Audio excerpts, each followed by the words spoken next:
नमस्कार, स्वागत है आपका यूट्यूब चैनल उल्टा चश्मा पर। लेकर आया हूँ आपका अपना कार्यक्रम, विश्लेषण विद वानखड़े। आज की बड़ी खबर तो 2 ही है। एक सर्वोच्च न्यायालय का 370 को लेकर निर्णय और मोहन सिंह यादव, मध्य प्रदेश के मुख्यमंत्री। दोनों खबरें महत्वपूर्ण हैं, इसलिए दोनों पर विश्लेषित करने का प्रयास करूँगा। सबसे पहली खबर थी 370 का सबसेक्शन बी को जो डिलीट किया गया है, जिसे सभी लोग मान रहे हैं 370 हटाई। 370 संविधान में बनी हुई है, टेम्पररी है लेकिन बनी हुई है, हटाई नहीं है। 370 का एक प्रोविजन था सेक्शन बी, उसको हटाया गया है, जिसके तहत जम्मू कश्मीर को एक विशेष दर्जा था। उसके बाद उसी निर्णय में आगे ये भी बोला गया कि 30 सितंबर के पहले 2024 के पूर्ण राज्य का दर्जा भी देना होगा जम्मू कश्मीर को, और वहां चुनाव भी करवाने होंगे। अब इन दोनों निर्णयों को ठीक से यदि परिभाषित करें और समझें, तो फिर बहुत सारी चीजें, जो ट्वीट आप देख रहे हैं, नेताओं के क्लेम देख रहे हैं, विरोधी पार्टियों के या सत्ता पक्ष के, फिर हास्यास्पद लगते हैं। जैसे ही उन्होंने कहा, सर्वोच्च न्यायालय ने आज कहा कि मंत्रिमंडल की अनुशंसा पे राष्ट्रपति द्वारा प्रेसिडेंशियल ऑर्डर निकालना 370 की सेक्शन बी को डिलीट करने के लिए ये कोई असंवैधानिक नहीं है। सर्वोच्च न्यायालय के सामने क्या ये प्रोसेस असंवैधानिक है या वैधानिक है, इस पे था। क्या डिलीट करना वैधानिक है या संवैधानिक था, इस पे नहीं था। प्रोसेस पे बात हो रही थी। सवाल ये उठ रहे थे कि जम्मू कश्मीर में विधानसभा ही नहीं है।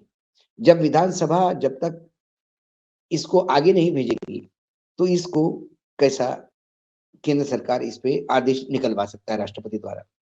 लेकिन सर्वोच्च न्यायालय ने इसको एक साइड पे कर दिया। थोड़ा आपको 370 को समझना होगा।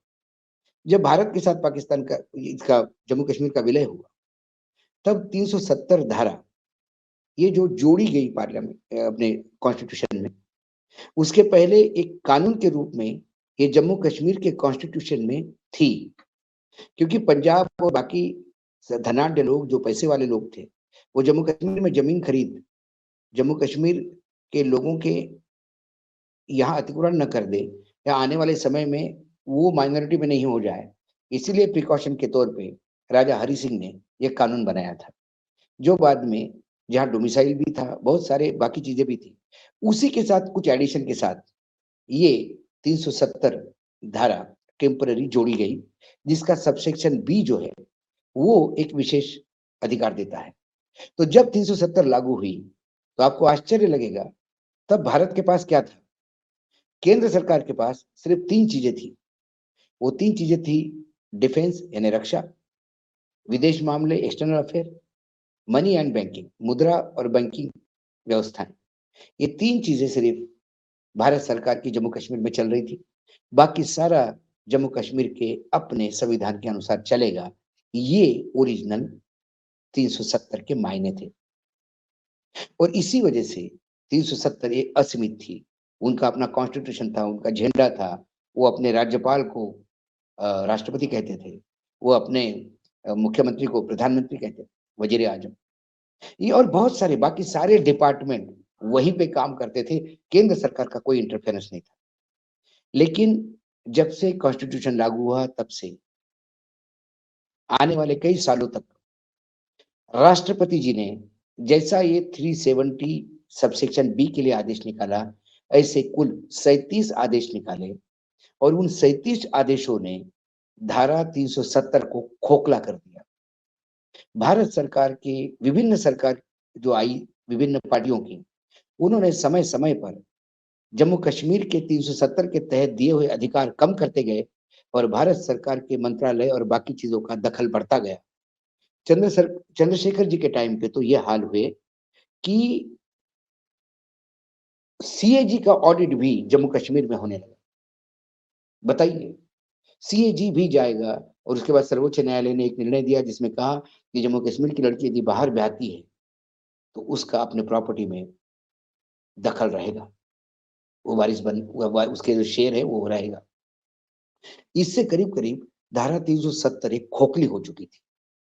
बचा था सिर्फ डोमिसाइल, वहां कोई जाके जमीन खरीद नहीं सकता।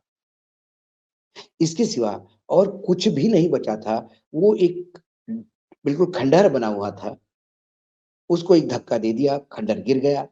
अब कहलाने वाले ये कहते हैं कि 370 हटा के बहुत सारी बातें कर दी। पहले सरकारों ने भी बहुत सारी चीजें हटाई थी। जिस प्रेसिडेंशियल ऑर्डर को अभी कोर्ट में चैलेंज किया गया था, ऐसे 37 प्रेसिडेंशियल ऑर्डर पहले भी आ चुके हैं, किसी ने चैलेंज नहीं किया।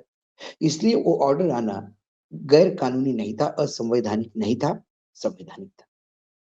लेकिन 370 हटाना, इसका इसको इसका एक परसेप्शन ऐसा बनाना कि हम ऐसी ताकतवर सरकार आए हैं कि हम 370 को हमने हटा दी।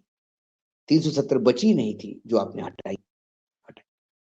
जो विपक्षी दल विलाप कर रहे हैं कि 370 हटाने से बहुत कुछ खो दिया है जम्मू कश्मीर ने।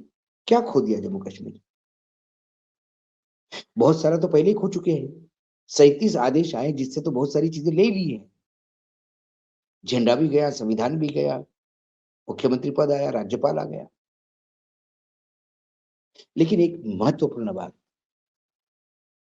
जो अगले निर्णय के साथ में जोड़ के बता रहा हूं, 370 धारा का जो सेक्शन बी है, ये बी केंद्र सरकार को भी असीमित अधिकार दे रहा था जम्मू कश्मीर में इंटरवेन करने के लिए। उदाहरण के तौर पे जम्मू कश्मीर में आपको राष्ट्रपति शासन लागू करना है, आप तुरंत लागू कर सकते थे और 5 साल के लिए लागू कर सकते थे, कोई रोक टोक नहीं थी। 370 बी आपको ये करने के लिए परमिशन देता था। लेकिन देश के किसी भी राज्य में आपको राष्ट्रपति शासन लागू करना है 6 महीने के लिए, उसके बाद एक्सटेंशन सिर्फ 6 महीने के लिए, उसके बाद फिर एक्सटेंशन देना हो तो अमेंडमेंट करना पड़ता है संशोधन कॉन्स्टिट्यूशन में। और ऐसे अमेंडमेंट पंजाब में हुए हैं, जब 5-5 साल तक वहां राष्ट्रपति शासन लागू हुआ। 3-3 अमेंडमेंट हुए हैं। लेकिन जम्मू कश्मीर में इसके लिए नहीं कहा। सर्वोच्च न्यायालय ने 370 हटाने के प्रोसेस को वैध करवाया, लेकिन जो आदेश दिया कि पूर्ण राज्य का दर्जा देकर चुनाव करवाइए, तो 30 सितंबर के बाद 2024 के जम्मू कश्मीर एक ऐसा पूर्ण राज्य होगा जिसके पास वही अधिकार होंगे जो बिहार, यूपी, पंजाब, महाराष्ट्र, बंगाल के पास। वहां केंद्र सरकार यूं ही इंटरवेन नहीं कर पाएगी, लॉ एंड ऑर्डर में भी इंटरवेन नहीं कर पाएगी। जम्मू कश्मीर स्पेशल स्टेटस 370 के चक्कर बी में केंद्र सरकार जब चाहे तब कानून व्यवस्था के नाम से एंटर कर सकती थी, अब नहीं कर पाएगी। अब वो राज्य अपना पूर्ण राज्य होगा। रही वहां जमीन खरीदने की बात, तो हिमाचल गवर्नमेंट ने अपना एक कानून पास किया और जिसके तहत बाहर के व्यक्ति वहां जमीन नहीं खरीद सकते। जिस दिन ये विधानसभा बनेगी और चुनाव होंगे, ये सरकार एक लाइन का कानून बना देगी कि बाहर के लोग जमीन नहीं खरीद सकते, तो फिर वही पहले जैसी स्थिति होगी कि जमीन नहीं खरीद सकते। ये स्टेट का सब्जेक्ट है, सेंटर का नहीं। स्टेट के अधिकार है और वो अधिकार करेंगे। इस देश में कोई भी राज्य ये कानून पारित करके अपने लोगों की सुरक्षा कर सकता है और ये भी हो सकता है। तो कुल मिलाकर सत्ता पक्ष और विपक्ष दोनों विधवा विलाप कर रहे हैं। एक कह रहे हैं कि हमने बड़ा काम कर दिया और एक कह रहे हैं कि हमने बहुत कुछ खो दिया। ना उन्होंने कुछ खोया है, ना इन्होंने कुछ बड़ा काम कर दिया है। बड़ा काम सर्वोच्च न्यायालय ने किया, जो पूर्ण राज्य दर्जा देने की बात कही है। नहीं तो पूर्ण राज्य का दर्जा कब देंगे ये पता नहीं था। यूनियन टेरिटरी तो बना ही दिया था और हो सकता था लॉ एंड ऑर्डर के नाम पे आने वाले 20 साल तक ऐसे ही पड़ा रहता। अब इनको मजबूरी में 30 सितंबर के पहले चुनाव भी करवाने पड़ेंगे और वहां सरकार भी स्थापित करनी पड़ेगी। ये जम्मू कश्मीर के लोकतंत्र के लिए सबसे बड़ा अचीवमेंट है। कुछ लोग कहते हैं इससे जम्मू कश्मीर में फिर अलगाववाद बढ़ेगा। नहीं बढ़ेगा। क्या पंजाब, क्या राजस्थान, क्या गुजरात का सी कोस्ट पाकिस्तान से लगा हुआ नहीं है? क्या वहां से लोग आज घुसते नहीं है? आज सारा ड्रग का ट्रेड जो है गुजरात से ही क्यों घुसता है? पंजाब और राजस्थान में क्यों ड्रोन से हथियार आज भी टपकाए जाते हैं या ड्रग्स टपकाए जाते हैं? ये बॉर्डर स्टेट है। वहां चाइना से लगे हुए कुछ राज्य हैं, कुछ हमारे यहाँ कुछ तिब्बत से लगे हुए राज्य हैं, कुछ हमारे यहाँ म्यांमार से लगे हुए हैं, कुछ राज्य हमारे बंगाल से लगे हुए हैं। तो क्या वहां सभी जगह पे यही कानून लगेगा? नहीं लगेगा। तो कुल मिलाकर मुझे लगता है, ये जो बार-बार कहा जा रहा है कि ये बहुत बड़ी जीत है और बहुत बड़ी हार है, ना जीत है ना हार है। मुझे लगता है जम्मू कश्मीर के लोगों को खुश होना चाहिए कि आने वाले 1 साल के अंदर उन्हें उतने ही अधिकार मिलेंगे जो किसी भी एक राज्य के होंगे। और रही ज़मीन ना बेचने की बात, वो तो अपने खुद के कानून बना के वो रोक सकते हैं, जैसा हिमाचल ने किया। अब आते हैं दूसरी खबर, डॉक्टर मोहन यादव को मुख्यमंत्री। जैसे कि शॉक ट्रीटमेंट होती है, नरेंद्र मोदी, अमित शाह ने ऐसे ही शॉक ट्रीटमेंट दी। एक ऐसे आदमी को जिसको पिछली बार एमएलए का टिकट मिलना मुश्किल था, मिला तो मंत्री बनेगा कि नहीं मालूम नहीं था। 12,000 के मार्जिन से बड़ी मुश्किल से जीते थे। उस आदमी को जब विधायक दल की मीटिंग हुई और फ़ोटोग्राफ हुआ तो तीसरे नंबर पे बेचारे पीछे बैठे हुए थे। एकाएक उनका नाम आया। खबर तो ये है कि 4 दिन पहले उनको दिल्ली बुला के ये समझा गया था कि शायद आपका भी नाम हो सकता है, लेकिन चुप रहने के लिए कहा था, डर के मारे वो चुप भी थे। मोहन यादव क्यों? कुछ लोग कहते हैं कि ये यादव होने की वजह से यूपी में और बिहार में फ़र्क पड़ेगा, नहीं। मध्य प्रदेश में 13% यादव है, लेकिन वहाँ यादवों का कोई नेतृत्व नहीं है। मध्य प्रदेश की तासीर अलग है। सबसे बड़े वहाँ पे शरद यादव नेता थे, लेकिन उन्हें मध्य प्रदेश से भाग के यूपी और बिहार में राजनीति करनी पड़ी, यादव होने के बाद भी। सुभाष यादव सबसे बड़े नेता थे, लेकिन यादवों के भरोसे नहीं, वो कोऑपरेटिव सेक्टर के भरोसे नेता थे। यादवों का ऐसा नेतृत्व नहीं है, यादव सब पार्टी में बँटा। लेकिन जो मुझे लगता है, नरेंद्र मोदी जी को एक खट्टर, एक धामी, एक नाशिदे पटेल टाइप एक ऐसा विधायक चाहिए था, जो उनका येस मैन बन के काम करे। क्योंकि तीन ही राज्यों में यदि चुनाव जीता है, तो सारे लोग यही कह रहे हैं कि इस चुनाव जीतने के पीछे सिर्फ नरेंद्र मोदी जी का नाम है। मोदी है तो मुमकिन है। तो मोदी है तो मुमकिन है और यदि मोदी जी को यही रिजल्ट्स उनको 2024 के लोकसभा में चाहिए, तो फिर उन्हें एक बात का ख्याल रखना होता और वो सबसे इम्पोर्टेंट बात है कि उन्हें उनकी रणनीति अपने हिसाब से लागू करने वाला और मध्य प्रदेश की सरकार दिल्ली के हिसाब से चलवाने वाला एक ऐसा विधायक चाहिए, जो मुख्यमंत्री बन सकता है और मोहन यादव उसमें फिट बैठते हैं।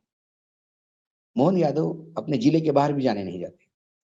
वो इतने बड़े नेता भी नहीं है कि वो इंदौर से जाके मालवा के हर कॉन्स्टिट्यूएंसी में भाषण करें। वो अपने उज्जैन तक सीमित थे। हाँ, विद्यार्थी परिषद से लेके तमाम संबंध है उनके, उनका नेटवर्किंग है, संघ के बड़े नज़दीक है। ये सारे फैक्टर जब उनके फ़ेवर में आ गए, तो जैसा हरियाणा में जब खट्टर साहब आ गए या जब उत्तराखंड में धामी आ गए, ऐसे ही मोहन यादव एक शॉक ट्रीटमेंट थी। जैसी महाराष्ट्र की सरकार दिल्ली से चल रही है, गुजरात की दिल्ली से, हरियाणा और उत्तराखंड की दिल्ली से, आने वाले समय में मध्य प्रदेश की भी सरकार दिल्ली से चलेगी, इसमें कोई दो मत नहीं। इसलिए मोहन यादव और कुछ नहीं। बाकी जितने भी दावेदार थे, उनके लिए मैं क्या कहूँ, एक किसी ने बहुत बढ़िया अ, चीज़ लिखी है और जिसने भी लिखी है अ, वो पूरा जो स्ट्रगल है अ, मध्य प्रदेश में पावर स्ट्रगल जो चल रहा था उसका है। इसमें नाम थोड़े देखने लायक हैं। उसने 4 एक चौपाई लिखी है, उसमें वो कहता है लेखक, कवि कि कैलाश शिव को उठाते रह गए। यह कैलाश विजयवर्गीय को रेफरेंस है और शिव मुख्यमंत्री शिवराज सिंह चौहान को। कैलाश शिव को उठाते रह गए, भक्त प्रह्लाद तपस्या करते रह गए। यहाँ भक्त प्रह्लाद यानी प्रह्लाद पटेल। गोपाल गाय चराते रह गए, गोपाल मिश्र, गोपाल भार्गव सॉरी। ज्योति को अंधकार लील गया, ज्योति पाठक। मोहन मुस्कुराए, मोहन यादव। मोहन मुस्कुराए, बंसी बजाई और बिना लड़े महाभारत के बीज बो गए। फिर से पढ़ता हूँ। कैलाश शिव को उठाते रह गए, भक्त प्रह्लाद तपस्या करते रह गए, गोपाल गाय चराते रह गए, ज्योति को अंधकार लील गया, मोहन मुस्कुराए, बंसी बजाई और बिना लड़े महाभारत के बीज बो गए। इसमें जो आखिरी लाइन है, महाभारत के बीज बो गए, तो आने वाले समय में क्या मध्य प्रदेश में महाभारत होने वाला है? क्या आहत कैलाश, आहत शिवराज, आहत प्रह्लाद पटेल, आहत वो सारे सांसद, आहत आधा दर्जन मंत्री जो शिवराज के मंत्रिमंडल में थे, वो भी सूट पहन के बैठे हुए थे। इन सभी की जो नाराज़गी है, वो मोदी जी कैसे निकालेंगे? क्या कर्नाटक जैसी स्थिति होगी, येदियुरप्पा को नाराज़ करने के बाद भुगतना पड़ा? या फिर जो शिवराज ने कहा कि हमारे लिए नरेंद्र मोदी भगवान हैं, तो क्या भगवान अपने प्रिय भक्त को अपने पास बुला लेंगे? ये तो समय बताएगा। लेकिन मोहन यादव एक नया चेहरा। एक बात और, इसको दूसरे दृष्टि से भी मैं विश्लेषित करता हूँ। बाकी राजनीतिक दलों ने इससे कुछ सीख लेनी चाहिए। राजनीति में राजनीतिक दल तब जिंदा रहता है जब लगातार नए नेतृत्व को आप सामने लाए। नरेंद्र मोदी ने बहुत सारे नेतृत्व को सामने लाए। उसमें एक नाम और जुड़ गया, मोहन यादव। अब मोहन यादव उसका कितना सोना कर पाते हैं, कितना साथ दे सकते हैं, कितना अपने आप को निखारते हैं, कितने बड़े नेता वो बन के उभरते हैं, ये तो समय बताएगा। लेकिन आज उल्टा चश्मा की तरफ से हम उन्हें बधाई देते हैं और शुभकामनाएं देते हैं कि आने वाले साल में मध्य प्रदेश को एक बहुत अच्छे राज्य के रूप में वो आगे लेके जाए। आज इतना ही, कल फिर आऊँगा किसी विषय के साथ, तब तक के लिए नमस्कार। देखते रहिएगा यूट्यूब चैनल उल्टा चश्मा।